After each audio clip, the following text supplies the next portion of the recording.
नमस्कार शेतकरी मित्रांनो, तणांच्या अतिरिक्त वाढीमुळे पिकांच्या वाढीवर विपरीत परिणाम होऊ शकतो।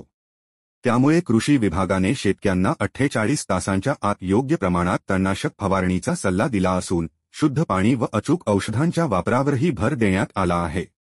आता फक्त एकच धोरण, वेळेवर फवारणी आणि उत्पादनात वाढ होईल।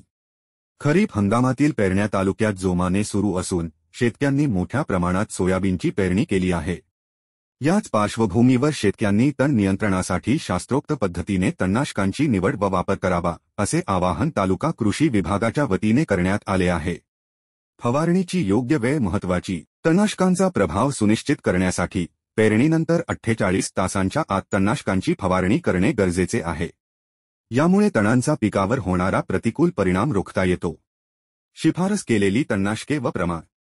पेरणीनंतर 48 तासांच्या आत फवारणीसाठी फ्लुमिओक्साजिन 50% SC 100 मिली प्रति एकर। गवत व रुंद पानांच्या तणांचे प्रभावी नियंत्रण। पेंडिमिथिलिन 30% EC 750 ते 1000 मिली प्रति हेक्टर प्रति पंप 30 ते 40 मिली प्रमाणे। डिक्लोसुल 84% 12.4 ग्रॅम प्रति एकर। उगवणीनंतर तण नियंत्रणासाठी फवारणी। इमेजिथायपर 10% SL 800 मिली प्रति एकर प्रति पंप 80 ते 100 मिली। फ्लुझिफॉप पीब्युटिल 13.4% EC फक्त सोयाबीनसाठी 400 ते 500 मिली प्रति एकर। इमाजिथायपर 35% इमॅझामॉक्स 3-5 सोयाबीन व भुईमुगमधील सर्व तणांसाठी 40 ग्रॅम प्रति एकर। सोडियम सिफ्लुरफेन 165% क्लोडिनाफॉप प्रोपरजिल 8% 400 मिली प्रति एकर। फोमेस्पेन 12% क्विझालोफॉप इथिल 3% 600 मिली प्रति एकर। फवारणीसाठी विशेष सूचना।